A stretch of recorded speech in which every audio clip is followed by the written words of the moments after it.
lobotomite. Has Dr. Mobius been denominated into scrap metal and voice module parts, as we hoped? I recommend watching your tone with me, lobotomite. Now, your brain. Hand it over, or we'll extract it again. And what could we possibly have to speak about? You have the brain, we have the technology. All you must do is surrender. With it, we can finally leave this place. I cannot tell you how boring this place gets, chopping up the landscape and everything in it. And we have so many questions to ask your brain first about this Mojave place. A fertile testing ground for our experiments. Nonsense. Confer, colleagues. Those are two words I do not recognize. Dr. Klein, I must intercept. Please, do not harm the lobotomite. I'm not going to harm it. I'm going to dissect it until it's dead. Why the sudden intersection, Donna? I cannot stand a sweet breathing organism, breathing in and out, to suddenly not breathe. We must keep it alive. For steady, slow, steady. Donna, these vocalized pauses are unlike you. What do you care? Klein, this lobotomite, it's a great sounding board. You respect ideology, right? This one's, well, it's got good ideas. Silence, Doctor. Oh, this is a think tank decision. Save your objections until after I have decided our course of action. You know what, Klein? Stick a straw in your tank and suck yourself. Long and deep. And my name is Zero. Yeah, a big, fat zero with a slash through it. The slash as a designator of... Why, that is brilliant. But how did you... The lobotomite taught me that. Taught me a name is more than, that I should take pride in things like names. And you know what? Forget it, Klein. I hate you. And your theory of brachial beam oscillation? The Chinese had it first, you copycat. How dare you? Brainial beam oscillation was solely my discovery. I expressly told you that and deleted all evidence to the contrary.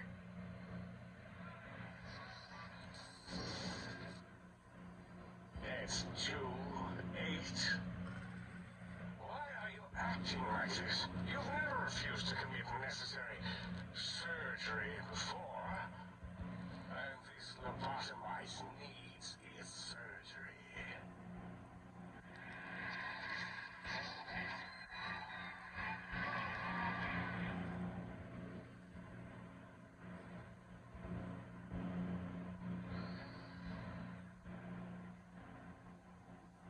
A noble speech, but there's no room in my vocabulators for friend and lobotomite in the same sentence. The very concept. Confronting.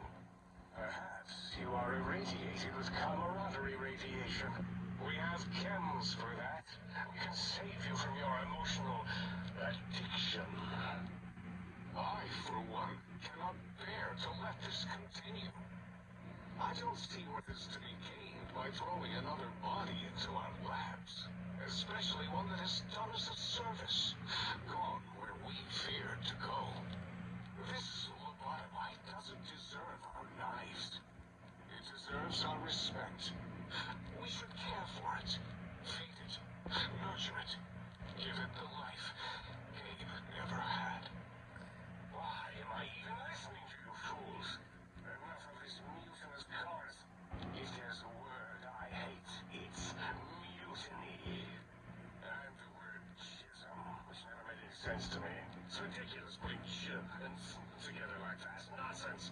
I count as 5. Like the mighty human hand I once had, with its 5 penises clenched in a fist. Nonsense. situation are on our side, lobotomite. I believe... No, wait. Carry the two, and then... If this were a democracy, I would be concerned. We are too scientific for that. So just surrender. You dare use logic against me? That's no deal at all. There's a whole world beyond the crater, filled with ideas and possibilities. We could have escaped, seen it all for ourselves, tested it, prodded at it, made it squirm.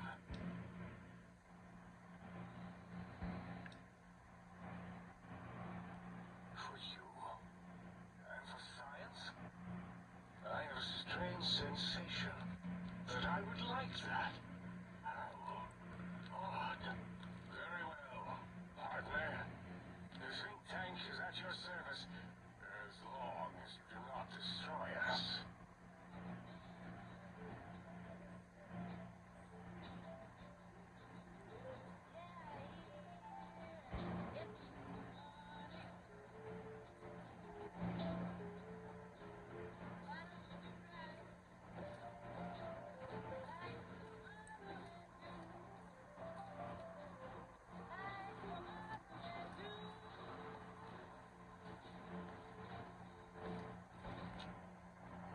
As it had been in the years before the Great War, Big Mountain, or Big Empty, became home to one of the brightest minds of the 23rd century. The courier watched over the Big Empty for years to come, caring for it and keeping its discoveries safe until they were needed to help others. Which had always been Big Mountain's purpose. Past the laboratories of science, it had always been intended as a place to build the future of all mankind. The courier had scoured much of the Big Empty, although secrets still remained in the crater's depths. Perhaps that was for the best, however. Curiosity, while sometimes rewarded for its efforts, often proves to be equally dangerous. Dr. Mobius continued his research undisturbed in the Forbidden Zone. As much as he had attempted to create better scorpions, he tried the same with humanity, with considerably less success. These failures didn't bother him overmuch. Once the rush of mentats wore off, he forgot he had failed in any event. After all, the bright young mind who had come to visit him in the Forbidden Zone had already exceeded his expectations. The center of the dome bustled with the voices of a small town, constantly chirping, arguing, and snarling at each other. Still, this all happened productively in the interests of its new owner. The Central Intelligence Unit discovered, despite its inversion code, it was comforted by the sense of community the other personalities gave it. The biological research station, obsessed with seeding everything in sight, requested a transfer to the X-22 Botanical Garden, so that it might, in its own words, sensually fertilize the garden's smooth contours. The garden sent back a polite refusal, saying it had prior commitments with the vault it had helped infect before the war. The bookship continued to devour all seditious materials until it nearly choked on a paperclip. It adamantly maintained it was a Chinese paperclip, and the whole thing had been an elaborately orchestrated assassination attempt. Whatever the reason, it slowed down for a while, carefully appraising each document and clipboard that came to it. The light switches continued to bicker and flicker. This persisted until the day someone dropped a flashlight in the sink, and the two of them united in their hatred of the showboat. Wilson continued to ruthlessly scrub any particulate matter that came near it. Eventually, it gained access to the magneto-hydraulics plant and nearly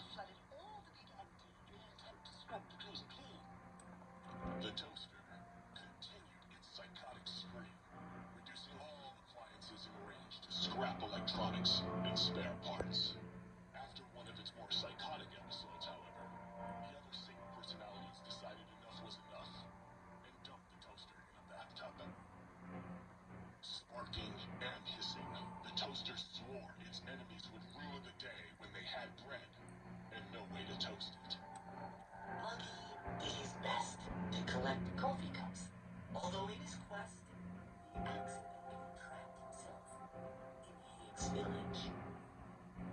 It might have been the end for Bournemouth.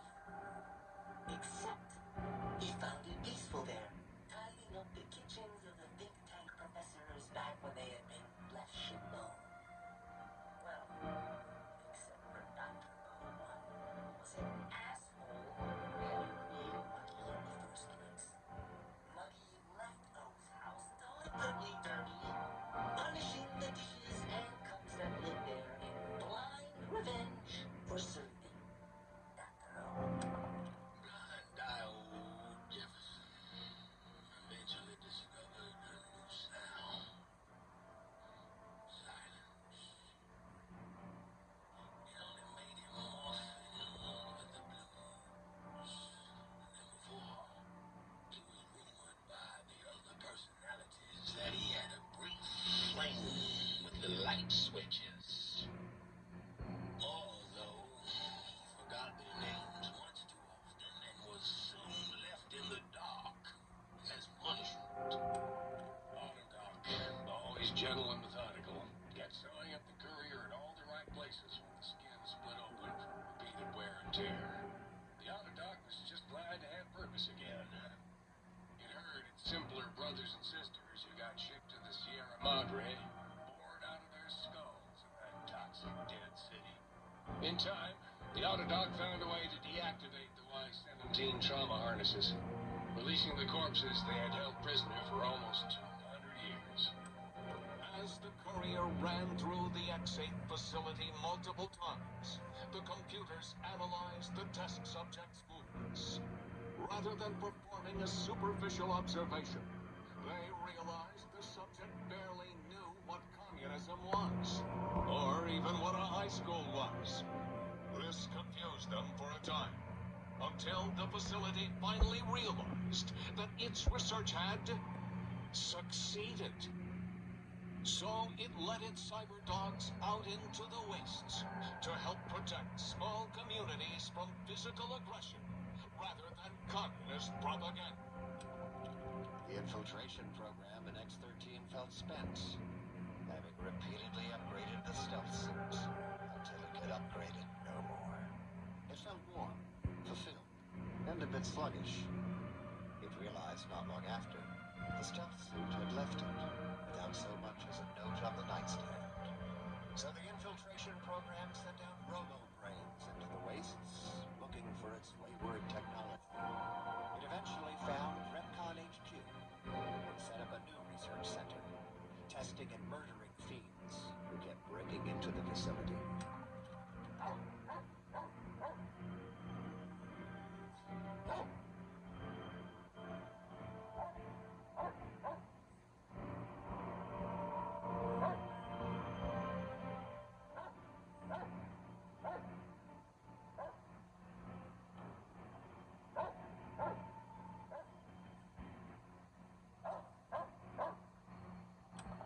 The courier, organs intact, continued onwards, a little less heavy of step, but with all the organs in the right places, as they should be. After all, brains can develop a life of their own when left to their own thoughts, and the courier's brain was more clever than most. Dr. Klein and the think tank remained alive, unaware of the world outside. They lived through their daily routine, none the wiser about the world beyond. Although perhaps wiser was the wrong word. The world outside belonged to the courier, and if anyone would shape it, well, the courier had already called dibs. There is an expression in the wasteland, old world blues. It refers to those so obsessed with the past they can't see the present, much less the future, or what it is. They stare into the what was, eyes like pilot lights, guttering and spent, as the realities of their world continue on around them. Science is a long, steady progression into the future. What may seem a sudden event often isn't felt for years, even centuries to come. In the times following the Second Battle of Hoover Dam, however, old world blues took on a new meaning. Where once it was viewed as a form of sadness, nostalgia. It became an expression describing the potential for the future. It can be easy to see science as evil, technology unchecked as the source of all ills, all misfortunes. With the courier at the helm, science became a beacon for the future. There was old world blues, and new world hope. And hope ruled the day at Big Mountain. We could say more, but the stories in the Big Empty speak for themselves. Now armed with the transportal ponder, the courier could return to the dome at any time and crack open the secrets of the Big Empty one by one. The sink sat vigilant, waiting for its master to return, shoes covered in Mojave dust. Only one road yet remained, and it was one the courier had to walk alone.